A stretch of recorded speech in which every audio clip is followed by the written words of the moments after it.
नमस्कार, grand news network में आप सभी का स्वागत है और मैं हूं आपके साथ सीमा। चलिए अब एक नजर डाल लेते हैं आज की ताजा खबरों की ओर। गर्मी की तपिश बढ़ने के साथ ही अब बेजुबान वन्य जीवों को सुरक्षित रखना प्रबंधन के लिए बड़ी चुनौती बन गया है। बिलासपुर के कानन पेंडारी जू में इन दिनों चिलचिलाती धूप से बचाव के लिए विशेष पुख्ता इंतजाम किए गए हैं। बाड़ों में पानी की बौछार और ठंडी हवाओं के बीच वन्य जीव सुकून के पल बिताते नजर आ रहे हैं, जिससे पर्यटकों का उत्साह भी दोगुना हो गया है। आइए देखते हैं पूरी खबर। कानन पेंडारी जू से सामने आई इन तस्वीरों में व्हाइट टाइगर रमन पानी के कुंड में अटखेलियां करता दिखाई दे रहा है। वहीं बादल और वर्षा भी ठंडे पानी के बीच मस्ती करते नजर आए। पर्यटकों के लिए यह नजारा किसी रोमांच से कम नहीं है। जू प्रबंधन ने गर्मी को मात देने के लिए शाकाहारी जानवरों के बाड़ों में स्प्रिंकल सिस्टम चालू कर दिया है, जिससे परिसर में ठंडक बनी रहती है। इसके अलावा नियमित रूप से हरी घास और विशेष आहार की व्यवस्था की जा रही है। मांसाहारी वन्य जीवों को राहत देने के लिए उनके केज में कूलर और एग्जॉस्ट फैन लगाए गए हैं, ताकि उमस से बचाव हो सके। डॉक्टरों की टीम लगातार मॉनिटरिंग कर रही है ताकि सभी जीव पूरी तरह स्वस्थ रहें। हाँ, कानन पेंडारी में प्रतिवर्ष यहाँ पे गर्मी के सीजन में यहाँ स्प्रिंकलर सेट्स वगैरह जो शाकाहारी वन प्राणी है उस क्षेत्र में हम लोग स्प्रिंकलर से पानी वगैरह की जिससे ठंडकता बने रहे, नई घास आती है उससे भी राहत मिलती है। और बाड़ों में उनके जो बाड़े हैं उसमें हम लोग बांस के टट्टे और ग्रीन नेट लगाए हुए हैं, जिससे उनको गर्मी से राहत मिले। और जितने मांसाहारी ये हैं उन पे अधिकतर पे कूलर और एग्जॉस्ट फैन, जैसे उमस वगैरह ना बने, एग्जॉस्ट फैन लगे हुए हैं, कूलर की व्यवस्थाएं की गई। नहीं, अभी तक तो गर्मी अभी बहुत ज्यादा नहीं बढ़ी है, लेकिन अभी तक सभी वन प्राणियों की स्थिति अच्छी है। हमारे डॉक्टर साहब और मैं नियमित रूप से, मेरे रेंज ऑफिसर नियमित रूप से उसका प्रतिदिन मैं 4 बार उसका परीक्षण निरीक्षण करता हूं। आहार तो उनका एकदम नियत है। अभी उनके लिए हरी घास जो हमारे यहाँ टेंडर प्रथा से हमेशा नियमित रूप से प्रदाय किया जाता है। अभी बरस का सीजन लगभग खत्म हो रहा है।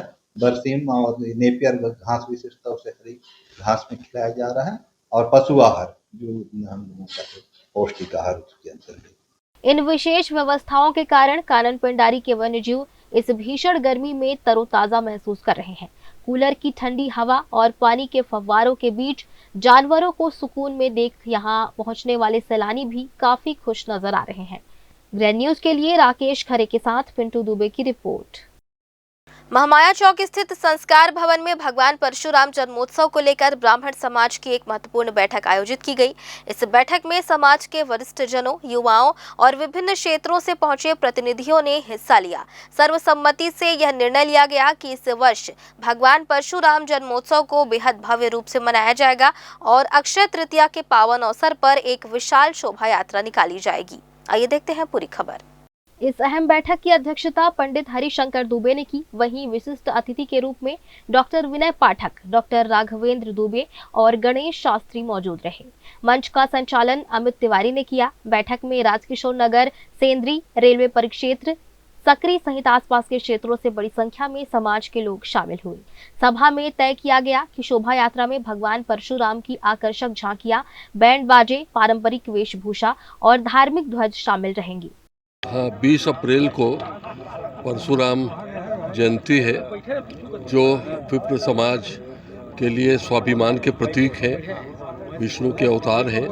तो उनकी शोभा यात्रा उस दिन 4 बजे से निकलेगी और इस बैठक में यह तय हुआ है कि भले वो अरपा पार से निकलेगी, लेकिन पूरा विप्र समाज, पूरा बिलासपुर और आसपास के लोग हैं, वो भारी संख्या में आएंगे और इस कार्यक्रम को भव्य बनाने की कोशिश करेंगे। भगवान परशुराम जयंती के उपलक्ष्य में अक्षय तृतीया 20 अप्रैल 2026 को अशोक नगर चौक से शोभा यात्रा का आयोजन किया जा रहा है, जिसके संबंध में आज सब विप्रजन बैठे थे, अपने अपने सुझाव दिए और उसकी भव्यता के लिए सब संकल्पित हुए। अक्षय तृतीया के दिन, जिस दिन हमारे आराध्य श्री परशुराम जी भगवान का जन्मदिन होता है, उस दिन एक शोभा यात्रा निकालने का निर्णय हुआ है, जिसमें पूरे बिलासपुर शहर के, पूरे बिलासपुर जिले के आसपास गांव के सारे लोग शामिल होंगे। उक्त शोभा यात्रा जो है अशोकनगर चौक से निकल करके हुंडई चौक तक आएगी, जो भव्य शोभा यात्रा होगी। हजारों की संख्या में विप्रजन उसमें शामिल होंगे और हम अपने आराध्य के को स्मरण करते हुए उनके जयकारों के उद्घोष के साथ हम लोग निकलेंगे। और सबसे महत्वपूर्ण बात यह है कि अक्षय तृतीया उनका जन्मदिन है। बहुत दिनों से चर्चा ये हो रही थी कि अक्षय तृतीया के दिन बिलासपुर में शोभा यात्रा नहीं निकल रही है, तो अक्षय तृतीया के दिन हम लोग सब निकल करके और उनको प्रणाम करेंगे, उनको उनके जन्मदिन के दिन उनको बधाई हम आशीर्वाद देते हुए उनके उद्घोष के साथ निकलेंगे। कि अशोकनगर चौक में राम भिक्षु आश्रम है, वहाँ सारे लोग एकत्रित होकर के और वहाँ से फिर नूतन चौक, सीपत चौक होते हुए, हुंडई चौक होते हुए वहाँ पर हम इसका समापन करेंगे। और युवा साथी जो हैं वो वहाँ पर ध्वज लेकर के आएंगे, उस ध्वज को लेकर के हम आगे बढ़ेंगे। आयोजन को ऐतिहासिक और पूरी तरह से अनुशासित बनाने के लिए व्यापक जनसंपर्क, युवाओं की सक्रिय भागीदारी और समाज के सभी वर्गों के सहयोग पर विशेष जोर दिया गया। इस बैठक में पंडित गणेश शास्त्री, रविंद्र मिश्रा, सुधांशु मिश्रा, गौरव तिवारी, श्याम मोहन दुबे, राजीव अवस्थी, राजा अवस्थी, ज्योतिंद्र उपाध्याय, प्रफुल्ल शर्मा, रोशन अवस्थी, क्रांति कुमार दुबे, दुर्गेश पांडे, नवीन तिवारी, अभिषेक शर्मा, सूर्यमणि तिवारी, आदित्य शर्मा, चित्रलेखा तिवारी, प्रतिभा शर्मा और वंदना शर्मा सहित अनेक प्रबुद्ध जन उपस्थित रहे। शोभा यात्रा भगवान परशुराम जी के जन्मोत्सव के पावन अवसर पर 20 तारीख को सरकंडा से शोभा यात्रा निकालने का तैयारी की जा रही है, जिसमें पूरे शहर के गणमान्य विप्रजन शामिल हुए हैं और सभी ने एक स्वर में भगवान परशुराम जन्मोत्सव के शोभा यात्रा को सफल बनाने हेतु अपनी सहमति प्रदान की है। उसकी तैयारी जोरों शोरों से चल रही है, जिसमें आकर्षक झांकियां होंगी और अलग अलग आपको विप्रजनों की शौर्य का आपको देखने को मिलेगा। भगवान परशुराम जी का जो हमारे आराध्य हैं, जो सनातन धर्म के हमारे आराध्य हैं, उनका अक्षय तृतीया को ही, चूँकि ग्रह, नक्षत्र, मुहूर्त और तिथि के अनुसार ही इस बार पूरे बिलासपुर वासियों ने सोचा है कि उसी दिवस को, उसी मुहूर्त में ही हम भगवान की शोभा यात्रा, आराधना और पूजा अर्चना करेंगे। इसीलिए आज यहाँ पे बैठक आहूत की गई थी, जिसमें अरपा पार के मालगुजार पंडित हरिशंकर दुबे जी के अध्यक्षता में और श्री गणेश शास्त्री जी के विशिष्ट अतिथि में विनय पाठक जी और श्री राघवेंद्र दुबे जी के अध्यक्षता में ये बैठक हुई है, जो बहुत ही सफलतम रहा है। और सबने आज ये यहाँ पे रूपरेखा बनाई है कि आगे चल कर के अक्षय तृतीया को ही भव्यता के साथ यहाँ पर परशुराम भगवान की शोभा यात्रा निकाली जाएगी। ब्रेन न्यूज के लिए राहुल ठाकुर की रिपोर्ट। बदलते मौसम का असर अब सिर्फ इंसानों तक सीमित नहीं रहा, बल्कि वन्य प्राणियों की जिंदगी पर भी इसका गहरा प्रभाव साफ दिखाई दे रहा है। बढ़ती गर्मी और तेज धूप ने जंगलों में रहने वाले जीवों के सामने नई चुनौती खड़ी कर दी है। पशु चिकित्सकों के मुताबिक गर्मी के मौसम में वन्य प्राणियों को खास देखभाल की जरूरत होती है। तेज तापमान के कारण उन्हें छायादार जगह और स्वच्छ पानी की बेहद जरूरत होती है। पानी की कमी और गर्म हवाएं उनके स्वास्थ्य पर सीधा असर डालती है। विशेषज्ञों का कहना है कि इस समय यदि वन्य जीवों को जरूरी दवाएं, खासकर किडनी से जुड़ी देखभाल समय समय पर दी जाए, तो उन्हें आने वाले मानसून में होने वाली बीमारियों से बचाया जा सकता है, क्योंकि बारिश के मौसम में संक्रमण और रोगों का खतरा कई गुना बढ़ जाता है। यही वजह है कि पशु चिकित्सकों ने वन विभाग और पशु प्रेमियों से अपील की है कि वे आगे आकर इन बेजुबानों की मदद करें। जंगलों और आसपास के इलाकों में पानी और छांव की उचित व्यवस्था सुनिश्चित करें। अगर समय रहते सावधानी बरती जाए तो न सिर्फ इन वन्य प्राणियों को बीमारियों से बचाया जा सकता है, बल्कि उनकी जिंदगी भी सुरक्षित की जा सकती है। देखो, अभी जैसे टेम्परेचर बढ़ते आ रहा है, लू की संभावना बढ़ते जा रही है, वायरल इन्फेक्शन फैला हुआ मुर्गियों में, उसी प्रकार गाय में भी वायरल इन्फेक्शन फैल जाता है। वर्तमान में गायों में हम लोग खुला चिपका का टीकाकरण चल रहा है, सरकार द्वारा किया जा रहा हुआ है, गाँव शहर में पहुँच के घर घर जा जाके। तो मेरा निवेदन यही रहेगा लोगों से कि एक तो लू से बचा के रखे जानवरों को, धूप में न जाए जानवर, छाया में बैठे रहे, छायादार जगह बनाया जाए उनके लिए। पानी की व्यवस्था हर जगह की जाए, शहर में गली गली में कोटने लगाए जाए, हर 10 घर बाद कोटने रहे, तो इससे कभी जानवर कहीं भी रहे अपना मवेशी पानी पी सके और अपने आप को राहत दे सके।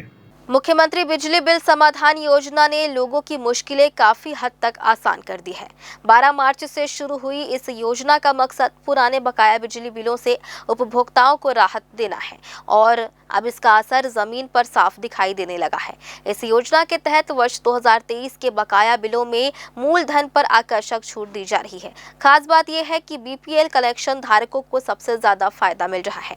उन्हें मूल राशि पर 75% तक की छूट और सरचार्ज पर 100% तक की छूट दी जा रही है। यानी पुराने भारी भरकम बिल अब काफी हल्के हो चुके हैं।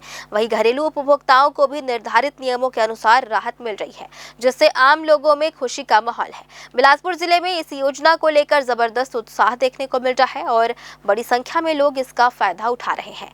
अधीक्षण अभियंता SK जांगड़े के अनुसार बिलासपुर, मुंगेली और पेंड्रा जिलों में करीब 1,40,000 उपभोक्ताओं को इस योजना से लाभ देने का लक्ष्य है। अब तक लगभग 93,000 लोगों तक विभाग पहुंच चुका है। बिजली विभाग गांव-गांव शिविर लगाकर लोगों को जागरूक कर रहा है ताकि हर पात्र व्यक्ति इस योजना का फायदा उठाकर अपने बकाया बिलों से मुक्त हो सके।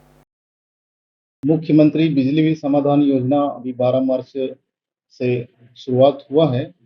इसके तहत 2023 की स्थिति में जिसकी बकाया राशि है उसमें मूलधन में भी और सरचार्ज में भी छूट का प्रावधान किया जा रहा है। खासकर यदि बीपीएल कनेक्शन है तो उसमें 75% मूल राशि और सरचार्ज अभी तक उसमें 100% राशि की छूट दी जा रही है। उसी तरह से घरेलू और जो पंप कनेक्शन है उसमें भी ये अलग अलग राशि का छूट दिया जा रहा है। इन दोनों घरेलू कनेक्शन और पंप कनेक्शन में सरचार्ज में 100% राशि का छूट का प्रावधान है इसमें। अभी तक हम लोग बिलासपुर, यदि मैं तीनों जिला बिलासपुर ग्रामीण की बात करूं और मुंगेली और पेंड्रा की बात करूं तो 1,40,000 उपभोक्ताओं को इस योजना में लाभान्वित होना है और अभी तक हम लोग लगभग 53,000 उपभोक्ताओं तक हमारी पहुंच हुई है और ये सब रजिस्ट्रेशन 53,000 रजिस्ट्रेशन हो चुके हैं। और फिलहाल आज की ताज़ा खबरों में बस इतना ही। आगे भी खबरें जारी रहेंगी। बने रहिए ग्रैंड न्यूज़ नेटवर्क के साथ।